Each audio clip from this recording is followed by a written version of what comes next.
Dumating na rin sa wakas ang ating mamahaling sisiw, no? Ibang bloodline na naman to ng ating Indio Gigante project. Makikita nyo, flatcom po yan. Yan, flatcom po. Flatcom, no?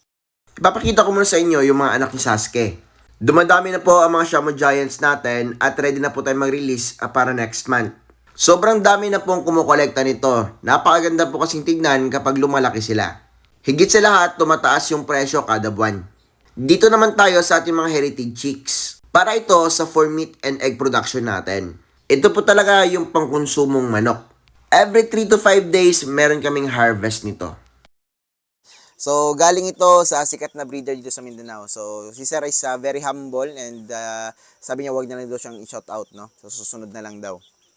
Yan, dahil nga, ito'y gagawin kong breeder dito kapag lumaki na sila.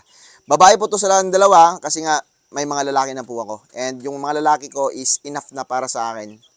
Nakontento na ako dito and abang-abang kayo, no? Kasi nga, yung kinagandahan dito sa bloodline nila is matatapang yung mukha. Yan. Yung gusto ko flatcom. Nakita nyo napaka-flatcom po. Yan. At saka yung ibang mga kapatid nito, no, is not flatcom.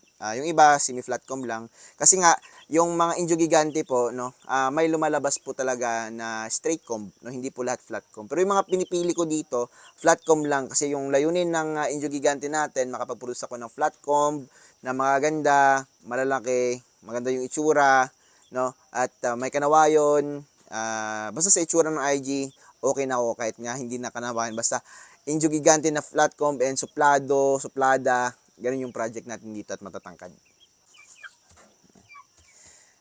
So ito naman yung nag-trending natin na mga chicks. Yan. Kasi nga may kamahalan. Yan, ito kakatayo lang, oh. Yan. Ito ayaw tumayo talaga. Yan, pero sa kulungan naman, no. Grabe po tumayo to and sobrang makukulit, no, matatakaw. Kita niyo yung butsin nila, oh. Yan, no. So dito sa camera, kapag bago pa lang kasi yung manok mo natin sa atin na mga sisiw, ganito po yung ano, kanilang inaasal, no, napaka-behave. Yan. So ito sila is very tamed. Yan. Lalong-lalo na tong lalaki natin na si Rio. Yan. Ito naman si Jane yung ipapangalan ko sa kanya. Dahil nung nakapunta akong Brazil, doon ako nakauna sa Rio de Janeiro. So Rio and Jane, no, para sa Janeiro. Yan. So solid flat comb.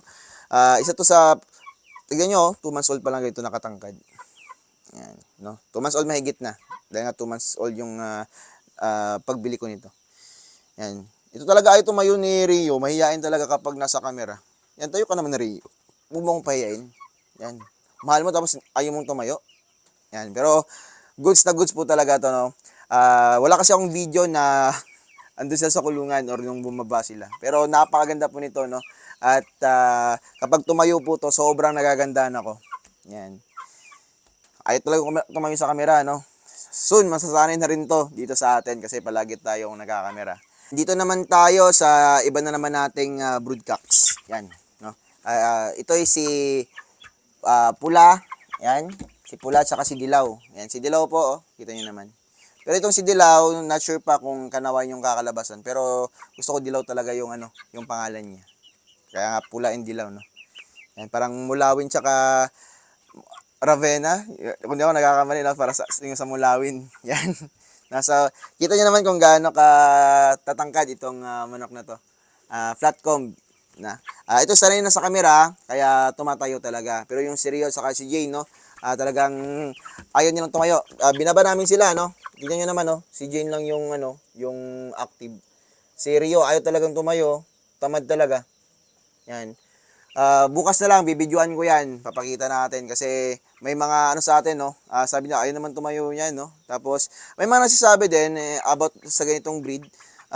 Mahal daw and kapag kinain natin, manok din naman. So, this is not for meat production. Pwede siya pang upgrade sa native. Pero, ito talaga, bagay sa pang koleksyon, no. Ang Indio Gigantes are breeds, no.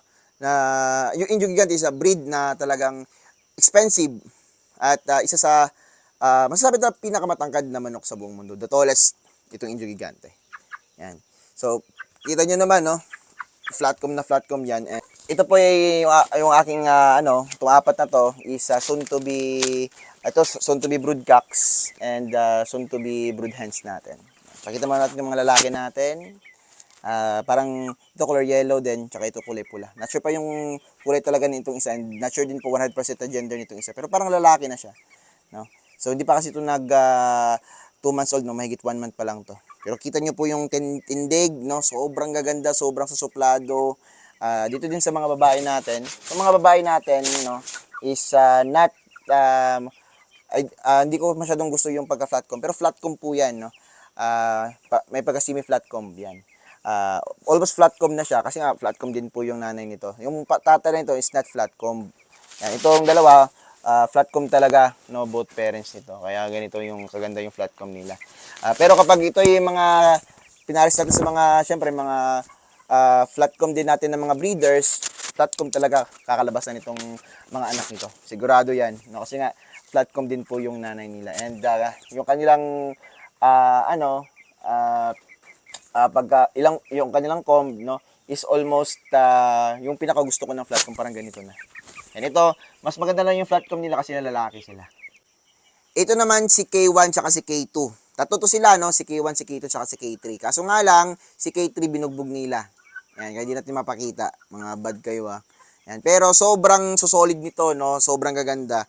Perfect pala na sana to, no, para sa akin. Sa iba perfect na to, pero sa akin hindi pa dahil hindi siya flatcom, no. Pero kasi nga sabi ko sa inyo, napakahirap pong mapalabas talaga ng kanawayon na flatcom na Indio Gigante. No? So hindi ko lang alam kung meron na bang Indio Gigante na flatcom.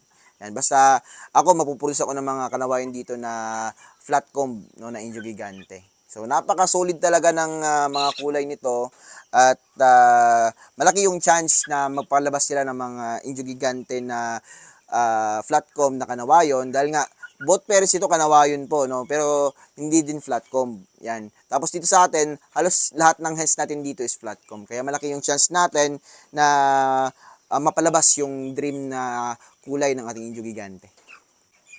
Ito naman yung ating Golda.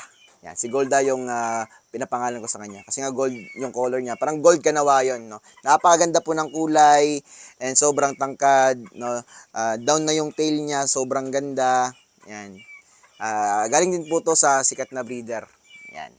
At napaka-solid po talaga, no. Halos wala na akong masabi dito sa manok na to. Yan.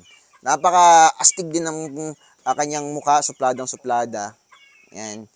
And malapit na po itong magamit. Kaso nga lang wala pa tayong broodcock. So hintay lang natin tong si Rio na mag-mate na. Kita nyo po yan. Kanina ayaw tumayo. Ayun, tumatayo na. Yan, no. So kita nyo naman kung gaano kaganda yan. Yan, makukulit na. Yan. So ito si Golda, no. Sobrang ganda. And siguro kapag halimbawa 6 months old or 7 months old siya, mangingitlog siya, kakainin ko muna yung itlog niya. No, kasi nga wala pa tayong broodcocks para dito sa kanya. Yan, no. So, ayun, no. Abang-abang kayo sa mga available natin dito soon na Indio Gigante. Sa mga shamos natin may napopbook na at magre-release na po kami. Yan, next month. Yan. So, yun nga. Parami ng parami abang dumadami, no. Syempre ito yung farming na gusto ko and may mga meat production tayo, ito for collections lang po. Yan. At yung about naman sa mga buyers ito, mga collectors, mga mahilig sa mga gandang manok and malalaki, matatangkad.